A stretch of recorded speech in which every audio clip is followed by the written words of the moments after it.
Okay, so for this deep dive, you've sent over some really interesting stuff. Yeah. We've got Josh Waitzkin's The Art of Learning Right. and the study guide that goes along with it, Uh-huh. plus his earlier book, Attacking Chess. I'm excited to dig into this. Yeah, me too. So what we're going to be looking at today is how can we really learn effectively? Yeah. Like, how do we get to that point where we feel like we've mastered something, Right. whatever that something might be? Exactly. It could be a new skill you need for work Mhm. or something you're passionate about in your free time. Yeah, for sure. Maybe it's just pushing yourself to see what you're really capable of. Absolutely. And the cool thing is you don't have to be some kind of expert to get something out of this. Right. We're going to keep things pretty straightforward, make sure everyone's following along, and avoid any unnecessary jargon. Yeah. No need to get too technical. So, are you ready to dive in? Absolutely. Let's do it. All right. So, Waitzkin has this really interesting perspective because he's reached those super high levels in, two very different areas. Yeah, that's really unique. Chess and martial arts. Right. Right. And he seems to have really thought deeply about what those journeys have in common. Yeah. So it's kind of like he's cracked the code on what it takes to master anything. It's almost like a meta skill. Exactly. Like the skill of learning itself. Exactly. Which I think is fascinating. Yeah, totally. And it's something we can all benefit from no matter what we're trying to learn. Yeah, for sure. So where do you want to start with this? Well, I think it's interesting how Waitzkin starts by talking about this, incredible accomplishment. Like, he wins 8 national chess championships. Wow. Right. You'd think he'd be on top of the world, but he wasn't. Yeah, I remember that part. He actually felt kind of empty. Yeah, Even a bit like he dreaded the game. I can imagine that. Yeah, what do you make of that? Well, to me, it really highlights that disconnect between external success, all the accolades, the recognition, Right. and what's actually happening inside, like what's driving the person. Yeah, totally. He talks about how the peaceful feeling he was searching for, the feeling that comes from, deep thought and real growth, Yeah. had nothing to do with the crowd. Right. It wasn't about external validation. It was Yeah. about something much deeper. Yeah, he actually wished he could go back to that earlier time when he was just a student, just soaking everything up, Like a beginner's mind. Exactly, that innocent, fertile time. Mm-hmm. It makes you think about how easy it is to lose sight of the joy of learning Yeah. when you get caught up in what other people think. Right. It becomes more about performance than progress. Exactly. And that's what's so refreshing about Waitzkin's approach, I think. Yeah. He's very focused on the process. Yeah, and that leads into this really key idea that he talks about, the study of numbers to leave numbers or form to leave form. Mm-hmm. What do you think he means by that? Well, it seems like he's getting at this idea that true mastery goes beyond just the surface level of things. Mm-hmm. Like, you can become so good at something that you almost transcend the rule. Yeah, right. It becomes intuitive. Like it's second nature. Exactly. He even mentions that when he had to explain the fundamentals of chess to beginners, he had to kind of like deconstruct his own understanding. Yeah, like break it down into smaller pieces. Yeah. Because it had become so ingrained for him. Right. It's almost like those basic principles had become invisible to him. Yeah. Because they were so deeply embedded in his thinking. It's like, have you ever tried to explain to someone how to tie their shoes? Oh, yeah. It's like suddenly you have to think about it so consciously. Right. It becomes hard to articulate because you do it without even thinking. Yeah. That's just automatic. So relating that back to the numbers to leave numbers idea, it's like the real experts are the ones who have gone beyond the numbers, the forms, the rules. Yeah. They've internalized them so deeply that they can operate on a different level. It's like they've developed a sixth sense for their field. Yeah, like a kind of intuition. Exactly. And that's what Waitzkin realized his real expertise was in. Right. Not just chess or Tai Chi, but in the art of learning itself. That's the real superpower. Yeah, totally. And I think that's why he wrote this book. Yeah. To share that method with everyone. To help people avoid those common pitfalls. Yeah, because he points out how many people, even really motivated people, end up making terrible mistakes in their approach to learning. Right. Which it can lead to so much frustration. Yeah, and ultimately people just giving up. Right. And that's where I think Dr. Carol Dweck's research on mindsets is so relevant. Oh, yeah. Tell me about that. Well, she talks about 2 main ways people think about intelligence. The entity theory and the incremental theory. So People with an entity theory basically believe that intelligence is something you're born with. It's fixed. Oh, I see. Like, I'm either smart or I'm not. Yeah. Whereas people with an incremental theory believe that intelligence is something that can be developed through effort and learning from mistakes. Right. So it's more like, I can get smarter if I work at it. Yeah, that makes sense. And Waitzkin really emphasizes how these different mindsets can impact how people handle challenges. Oh, yeah, for sure. So, for example, imagine someone who has that entity mindset. Okay. They've always been told they're bright, they've succeeded easily in the past, and then they hit a wall. Yeah. They encounter a problem they can't immediately solve. Right. This could be really threatening to them. Yeah, because it challenges their whole self-image. Well, they're not used to struggling. Right, and because they see intelligence as fixed, Yeah. this difficulty can make them feel like they're not actually smart. Like they're a fraud. Yeah, it can be really devastating. So how does that compare to someone with the incremental mindset? Well, for them, a challenge isn't a threat. It's an opportunity. To learn. Exactly. It's like they actually relish the challenge. Yeah, because it's a chance to stretch themselves. Yeah. To grow their abilities. And they don't see setbacks as failures. No, they see them as feedback. Yeah, as information. Right. So it sounds like this incremental mindset is really crucial for anyone who wants to master something. Yeah, absolutely. Because you're going to face obstacles. You're going to make mistakes. And how you view those setbacks will determine whether you keep going or give up. Exactly. So let's talk about mastery itself. Yep. What does Waitzkin say about what it actually means to master something? Well, he emphasizes that it's not just about, accumulating a bunch of knowledge or skills. Yeah. It's about developing a really deep understanding of the underlying principles of what you're doing. Oh. And then developing an almost intuitive feel for how those principles work in practice. Yeah, so it's about more than just memorizing facts or techniques. Exactly. It's about seeing the bigger picture. Right. And being able to connect the dots. Like being able to see the forest for the trees. Yeah, that's a good way to put it. And he talks about how masters can quickly distinguish between what's essential and what's not. Right. Which allows them to solve complex problems by simplifying them. That's what he calls the principle of reduced complexity. It's about cutting through the noise. Yeah. And focusing on the core elements that really matter. Right. Which ultimately leads to more effective solutions. And it sounds like this level of expertise is really hard to articulate. Yeah, it is. It's almost like a sixth sense. Exactly. He calls it tacit knowledge. Okay, tacit knowledge. It's that deep ingrained understanding that you might not even be consciously aware of. Right. Is what allows experts to make those split-second decisions. Or come up with creative solutions that seem to come out of nowhere. And it's based on years of experience and deep immersion in their field. Exactly. So we've talked about the importance of mindset and this idea of deep understanding and tacit knowledge. Yeah. But what about actually performing under pressure? Right. That's a whole other challenge. Yeah. Waitzkin talks about dictating the tone of the battle. What do you think he means by that? Well, I think he's talking about the importance of being proactive. Okay. Rather than reactive. Right. Like being able to set the agenda and make your opponent respond to you. Instead of the other way around? Exactly. So it's about taking control of the situation. Yeah, and I think his example of his father always finding slightly stronger chess opponents for him is really interesting. Oh, yeah. Tell me about that. Well, it might seem counterintuitive to intentionally set your kid up to lose. Right. But Waitzkin's dad understood that losing was an essential part of the learning process. Yeah, it takes the fear out of it. Exactly. It normalizes failure. And by making losing a regular occurrence, it allowed Waitzkin to develop a much healthier attitude toward competition.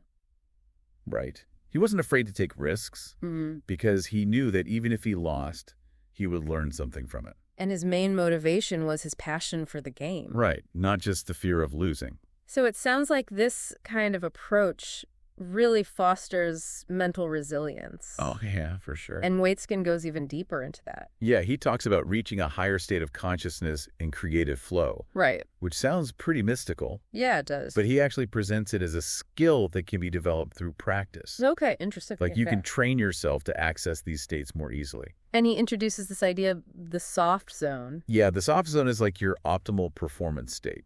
It's a state of deep focus, but also relaxation. So it's not about being tense or anxious. No, it's about being calm and present.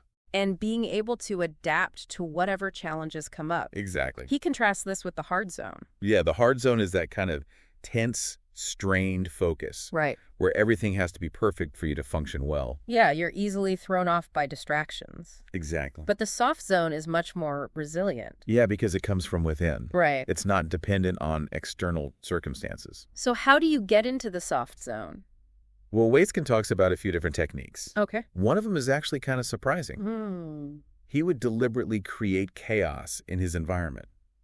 What? Yeah, he'd leave his living space messy. Why would he do that? He wanted to train his mind to be comfortable with ambiguity. Interesting. To be able to find order even in the midst of disorder. Like a mental exercise. Exactly. So by practicing navigating chaos in his everyday life, yeah, he was preparing himself to handle pressure in competition. Right, because in a competition, things rarely go exactly as planned. Yeah, you have to be able to adapt. And stay calm under pressure. Though that makes sense. And this ability to deal with chaos and uncertainty is really important when it comes to making mistakes.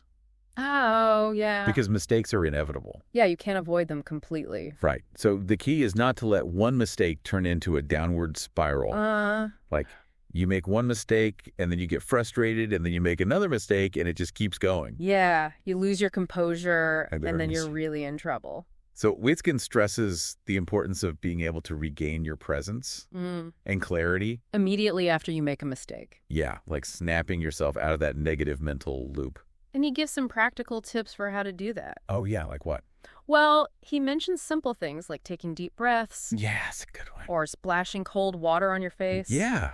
That can be really effective. Or even more drastic measures like, sprinting. Oh, wow. Like a quick burst of physical activity to kind of reset your system. The key is to stop dwelling on the past mistake. Right. And get yourself back into the present moment. He also talks about how dwelling on the past leads to stagnation. Yeah, you get stuck in that negative loop. Whereas being present allows for time expansion. What does he mean by that? Well, it's kind of like you have more mental space to work with. You're not limited by those past mistakes. You're open to new possibilities. Exactly. So this idea of staying present and being able to recover from mistakes seems crucial for reaching that master level. Yeah, absolutely. And Waitzkin introduces this really interesting concept called breaking stallions. Yeah, it's a powerful metaphor. What's the main idea there? Well, it's about recognizing that often the biggest obstacles to our learning and growth are internal. Okay. Like, it's not so much about the external challenges we face, right, but about the way we think about those challenges. Our mindset. Exactly. And our internal dialogue. Yeah, he draws on Taoism and the teachings of Lao Tzu. Oh, interesting. To emphasize this idea of releasing obstructions. Releasing obstructions. Yeah, like removing those internal barriers that are holding us back. So it's about getting out of our own way. Yeah, and he uses this metaphor of making sandals to illustrate this point. Making sandals. Yeah, it's about focusing on the things we can control. Okay. Like, we can't always control the road ahead. Right. But we can make sure we have good sandals. I like that. It's about being prepared internally. Right. So that we can handle whatever challenges come our way. So this idea of looking inward seems to be a recurring theme in Waitzkin's approach. Yeah, for sure. And he takes it even further with this concept of making smaller circles. Right. This is one of my favorite ideas from the book. Oh, tell me about it. So making smaller circles is about refining your skills by focusing on the essence of a technique. Okay. And then gradually condensing its external manifestation. So it's about getting to the core of the movement. Yeah, and then stripping away anything that's not essential. It's like he emphasizes that you have to be able to do something slowly and correctly before you can ever do it with speed and precision. That makes sense. And he uses the example of a punch. Okay. Like, through this process of making smaller circles, the punch becomes less about the visible movement and more about an internal feeling. Like an energy or force. Yeah, exactly. And he's another example of a trained singer. Right, a singer who has developed that deep internal sense of how the notes should feel. Which allows them to perform accurately. Yeah. Even if they're dealing with a bad sound system or other distractions. So it's like they have this internal compass. Yeah, that guides their performance. And making smaller circles seems to be connected to a few other concepts we talked about. Yeah, like chunking. Right. Which is about breaking down information into smaller, more manageable pieces. And also thin slicing. Okay. Which is that ability experts have to quickly grasp the essence of a situation. So it's like all these ideas are interconnected. Yeah, they all point toward this deeper level of understanding and mastery. And Waitzkin emphasizes that depth of learning Right, is yeah. really important Yeah, he says depth beats breadth. because it unlocks unconscious creative potential. Exactly. So it's not just about knowing a lot of stuff. Right. It's about really understanding a few things deeply. And being able to connect those things in new and innovative ways. Now, this journey toward mastery is bound to involve a lot of imperfection. Oh, for sure. What's Waitzkin's philosophy on that? Well, he stresses the importance of being okay with imperfection. Yeah. Like, not just tolerating it, but actually embracing it, Okay. because it's an essential part of the process. Right. He sees taking risks and even experiencing setbacks Yeah. as valuable opportunities for learning and growth. Yeah, it's all part of the journey. Exactly. He even talks about how even when you're injured, Right. there are still ways to deepen your understanding. Like, he uses the example of breaking his hand Oh, yeah. and how he used that time to focus on the mental and technical aspects of his game. Even though he couldn't physically practice. Exactly. It's about making the most of every situation Right. and using obstacles as inspiration for creative learning. So it sounds like this attitude of embracing imperfection is really crucial for staying motivated and engaged in the learning process. Yeah, absolutely. Because you're not going to be perfect all the time. And if you let every mistake derail you, Yeah. you'll never reach your full potential. And ultimately, this deep level of understanding and internalization seems to lead to this ability that a lot of experts talk about. Oh, yeah. The ability to slow down time. Yeah, it's like everything slows down. How does mastery create that effect? Well, it has to do with the way our brains process information. Okay. When you've mastered something, Yeah. you've essentially created all these interconnected networks of knowledge in your mind. And your unconscious mind can access and process those networks incredibly quickly. So it's like you're not consciously thinking through every step anymore. Exactly. It's become automatic. And that's what creates that feeling of time slowing down. Because your brain is operating on a different level. And this interconnectedness is also crucial for being able to filter out irrelevant information. Yeah, because when you're under pressure, you need to be able to focus on what's important. And block out the noise. Exactly. And Waitzkin also makes a strong case for the value of intuition, Right. which is often dismissed as being too subjective or unscientific. But he sees it as a real manifestation of tacit knowledge. Yeah, like it's the culmination of all those years of experience and deep understanding. So the path to mastery that he lays out is this progression from understanding the fundamentals to breaking things down incrementally, then internalizing that knowledge through chunking, Yeah. which leads to interconnectedness, tacit knowledge. And ultimately, that unconscious triggering of expertise through feeling So it's like a journey from conscious effort. to unconscious competence. Exactly. And he talks about how at that point, learning becomes unlearning. Learning becomes unlearning. Yeah, it's about moving beyond just following rigid rules Right. and starting to rely more on your intuition and deep understanding.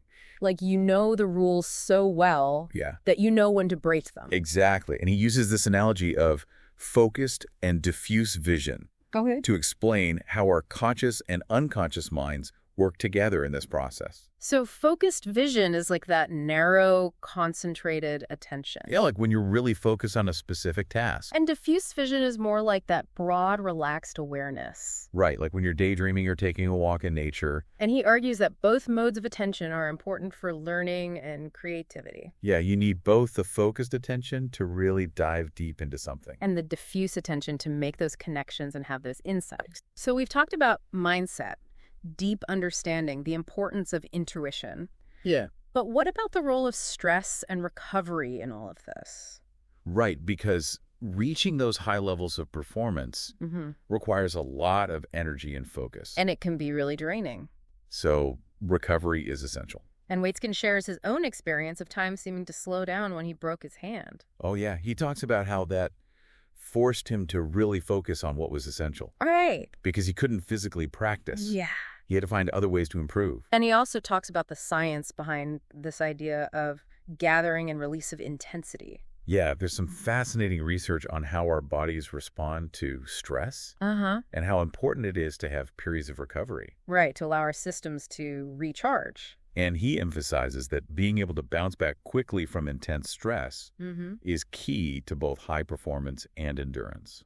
So it's not just about pushing yourself to the limit. Right. It's about knowing how to recover and rebuild. And he talks about the importance of including rest periods in your training. Yeah, like strategically taking breaks. Right. To allow your mind and body to process what you've learned. And he highlights the connection between mind and body. Yeah, like how physical activity can actually improve mental clarity. Right. He mentions cardiovascular interval training, which is about alternating periods of high-intensity exercise with periods of rest. And how that can help flush out toxins. And improve blood flow to the brain. So it's like a physical way to clear your head. Exactly. And speaking of clearing your head, he also talks about the power of pre-performance routines. Oh, yeah. Routines are so important. How do they help you reach your peak? Well, a consistent pre-performance routine creates a psychological and physiological link to that peak performance state. So it's like a trigger. Exactly. That helps you get into the zone. And he gives a great example of a basketball coach named Dennis. Oh, yeah. Whose routine was playing catch with his son. Right. And that simple act helped him shift his mindset. And get into that calm, focused state. Right. And Waitzkin himself used meditation. Oh, interesting. As part of his pre-competition routine. For both chess and martial arts. Yeah. So he understood the power of having those rituals. Right. To prepare himself mentally and emotionally. And then there's this idea of mental programming. Yeah, which sounds a little bit manipulative. Right, but he explains it as more about understanding your opponent's patterns. Yeah, their habits. Their tendencies. And then using that knowledge to subtly influence their behavior. So it's not about mind control, but about being aware of those patterns. And being able to anticipate your opponent's moves. Right. And then using that to your advantage. Okay, and finally he touches on the problem of overthinking. Yeah, which is something we can probably all relate to. Yeah, for sure. He noticed that when he was playing his best chess, his thinking periods were actually shorter. Interesting. And more decisive. But when he wasn't playing well, he would get caught up in these long, drawn-out calculations. Right, and that often led to mistakes. Yeah, because he was overanalyzing. Exactly, and he suggests that this kind of long think might be connected to the ego getting involved. Like trying to prove how smart you are. Yeah, or trying to control every aspect of the situation. Which can actually backfire. Right. Because it prevents you from accessing that deeper level of intuition. Yeah, that unconscious wisdom. And he talks about the liberation of not needing to be in a state of constant concentration. Right, like allowing your mind to relax. And release tension. Especially during your opponent's turn. So it's about finding that balance between focus and relaxation. Exactly. And to bring everything full circle, he comes back to this idea of incremental growth. Yeah, he uses the example of Tai Chi meditation. Oh, right. Which he sees as a practice of change and flow. And how you can gradually condense the movements down to their core essence. By incrementally shortening the form. So it's like a process of refinement. Yeah, and he connects this to how we form habits, emphasizing that it's a systematic process. Right. Built on small, consistent steps. So as we wrap up this deep dive into the art of learning, what are some of the key takeaways that you think will really resonate with our listener? Well, I think one of the most important things is to focus on the process. Okay. Rather than just the outcome. Yeah, to enjoy the journey. Exactly. And to cultivate that incremental mindset that embraces challenges and sees mistakes as opportunities for growth. It's also crucial to develop that deep understanding by breaking things down and internalizing the core principles. And then trusting your intuition, which is really a manifestation of all that accumulated knowledge and experience. Right. And building mental resilience. Yeah, being able to handle setbacks. Recover from stress. And come back stronger. And finally, you can't underestimate the power of intentional practice and well-designed routines. Yeah, those are essential for consistently reaching your best. So for you, our listener, I want you to think about this. How can you take these principles of the art of learning and apply them not just to your immediate goals, but to cultivate a lifelong journey of mastery? Right. And a deeper appreciation for the learning process itself. Which of these concepts really resonates with the challenges you're facing right now? Yeah, and how can you experiment with them in your own life? This deep dive has given us a lot to think about. Yeah, it really has. Thanks for sharing these sources. Yeah, they were great. I'm already looking forward to our next deep dive. Me too. See you then. All right. Thanks for listening, everyone.